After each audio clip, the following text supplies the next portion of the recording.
Hey everyone! In this quick video, I'll show you how to locate and share your referral code on stake.com. This is perfect for earning commissions by inviting friends to the platform. Let's get started. Step 1. First, head over to stake.com and log into your account. Step 2. Once logged in, navigate to the affiliate section. You can find this by clicking on your profile icon and selecting Affiliate from the drop-down menu. Step 3. In the affiliate dashboard, click on the Campaigns tab. Then select Create New Campaign. Enter a name for your campaign. This can be anything you like. Step 4. After creating the campaign, you'll see a unique referral link generated for you.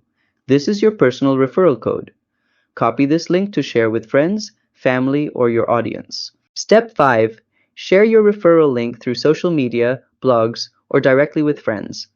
When someone signs up using your link and starts playing, you'll earn a commission based on their activity. And that's how you find and share your referral code on stake.com. If this helped you out, don't forget to like this video and subscribe to How to Tutor for more quick tutorials. See you next time!